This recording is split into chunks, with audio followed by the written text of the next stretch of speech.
Interview presented by Canaceutics Medical Dispensary, proudly serving New Mexico cannabis patients with trustworthy all-natural medicine since 2010.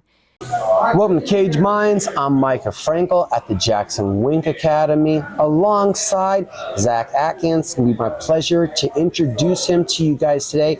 Amateur pugilist, some big aspirations of turning professional, and one hell of a life journey to get to the point where we're at today. Sir, thank you for the time. Let's start with when you started with combat sports.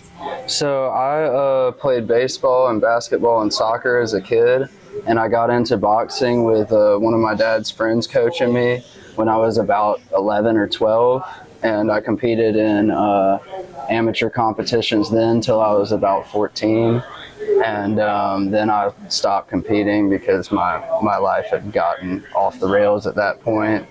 But it was I have boxing experience, and I've always loved boxing, and it's the only constant, and it's been the only constant in my life for a very long time.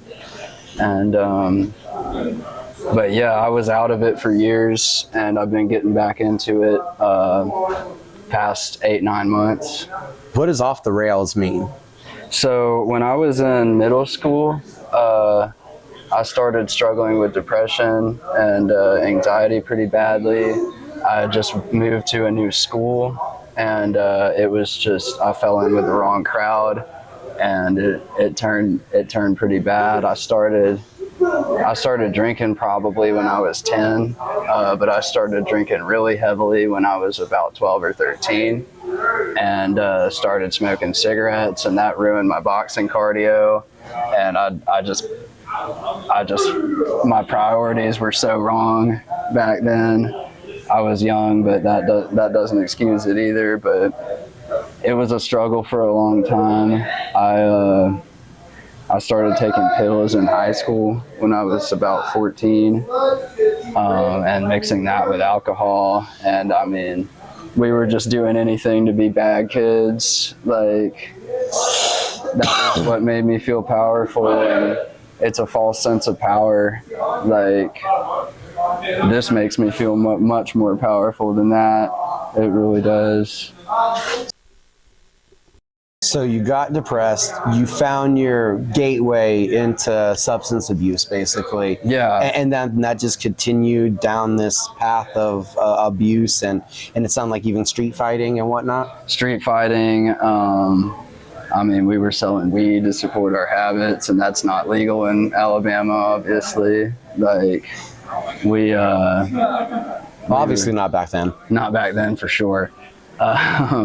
But I mean, we were doing all sorts of stuff, and none of it was positive. None of it made a good impact on the community. So this started at what age? That you really felt like that you started to slip and fall down this path? About 12 or 13. And how long did this continue on for?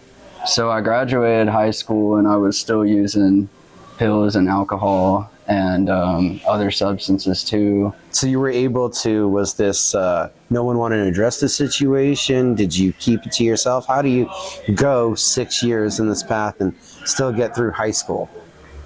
I mean, I don't really know. I mean, I honestly have a lot of memory loss from back then too. I get reminded about things I did all the time by my brother and my parents and stuff. I was doing okay academically through high school, but I mean, I did 5 years in high school. I got held back 1 year, but I got academically back on track where I would at least graduate. After I graduated high school, it really started to escalate. Wait, it escalated at this point? Yes. Okay. So I had my own apartment. I was unloading trucks at a warehouse. And eventually, I mean, my metabolism and my liver and my body just wouldn't handle it anymore. I started packing on pounds. I was at my heaviest, I was probably 230 pounds, and I'm 135 right now. is my fighting weight. But it really started to get bad after high school. And then what did you feel like was that low point? My sodium levels in my blood were so low that I was dizzy. I couldn't walk straight. I was having withdrawals on top of that from alcohol throughout the day, just because I required that much that I couldn't hardly even drink enough. And I mean, I was drinking a bottle and a half of liquor every single day, along with pills. And I ended up in the hospital, and the doctor, he told me that if I didn't change my ways, I was going to need a new liver when I was 30, and I'm 25 now. Was that a breaking point? Did that snap to you, or did it still go on further after that? It went on for a couple more weeks after that, but I was just legitimately too sick to do anything. At that point, I couldn't function. I mean, I don't even know. I think 5 years was probably a liberal estimate for that, because I was bad. But I eventually decided that I needed to go and check into a rehab facility, and that's what I did. I went and checked into St. Christopher's Rehabilitation Center in Baton Rouge, Louisiana, and I spent about 2 months there. And they had a heavy bag, they had a speed bag, and they had boxing gloves. So I started picking it up there, just in their little gym with some of the guys, and it was great. And I started getting back into it. What was that first thing that you kind of grasped onto? Was it boxing to feel your recovery, to feel that there was something outside of the addiction, that there was something to live for again? Yeah, I really feel like you're right about that. Like there was hope again, and like that wasn't something negative.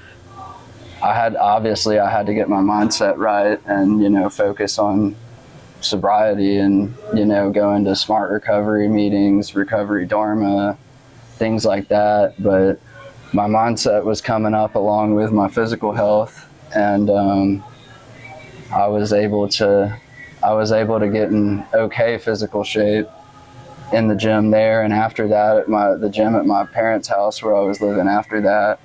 And I moved out here to Albuquerque. I met Coach Beck, and really taking it up to a whole nother level. Did you move out here to Albuquerque with the thought process of combat sports, with elevating your career? I did. I work security as well, and there's a growing industry for that here too. So I have that foundation, and then I have the foundation with Jackson Wink as well. I wanted to, before I bring up the job, wanted to touch on real quick. There's a lot of people that are struggling. Obviously, we want to bring your story to light to show people that there is a better way that you can recover. What should that first step be, or what would your first response be to somebody that says, it's too hard, I don't know if I could take that first step? What would you say to them? I would say you miss all the shots you don't take. You don't, if you never try, you never know. And there is a better life on the other side of it. I mean, I'm living proof of that. I'm very lucky to have the people around me that I have now, and I've never been happier. I'm just been moving up in the world, but you have to get your mindset right, and on certain substances you have to have a medical detox too. So I would say starting with the realization that you need something like that, and after that, taking the steps in order to get there. I mean, because a lot of people I know did not make it out, and that's because they didn't make the decisions that they should have. Is the biggest thing that you feel that you have to recover from on your journey of rehabilitation? That I have to recover from. I feel like handling the underlying causes of the substance abuse as well. Is I do therapy and take medication for depression and anxiety. Obviously, physical activity at this level has been shown to reduce both of those things by over 50%. You feel amazing when when you feel this good and this fit. Like, that's been a huge part of my recovery, has been exercise and physical. And how much do you also have to find value in your own self-worth? I mean, that's everything. I mean, I may or may not be world champion one day, but I know where I've been and what I've came from, and I mean, I'm not there, and that's almost as good to me. In boxing, you said it. You have plans for the amateur career. You have plans for the professional career. Fill us in. Yeah. So I'm fighting most likely on September 23rd at USA Boxing in Clovis, New Mexico, and that's going to be my first USA Boxing fight back in several years, and that's going to be really good. I've been training nonstop almost for it, and it's we're gonna see how that goes. We're gonna keep going up on the amateur levels as high as I can go. I'm gonna try to take every tournament I can get to, and then we're gonna see about a pro debut after that.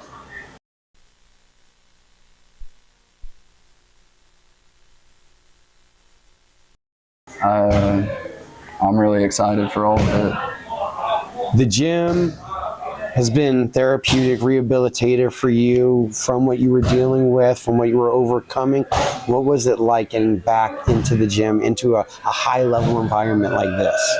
It was hard, not gonna lie, but it's been the best thing I've done for myself. Like, in this city, I've got Coach Beck has helped me immensely.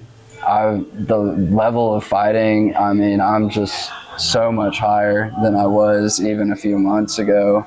It's almost like every month I feel like my skill almost doubles, and we got great people and great sparring partners that we have a ton of fun with. We hang out around town. I mean, it's a really great time. I'm really happy and very lucky to be hooked up with the people that I am. Zach Atkins, he's already climbed up a mountain. If he can do it, you can do it. His journey in combat sports, it's just barely beginning. So you guys keep following. This has been Micah Frankel for CagedMinds.com. Thank you for watching. Thank you. Oh.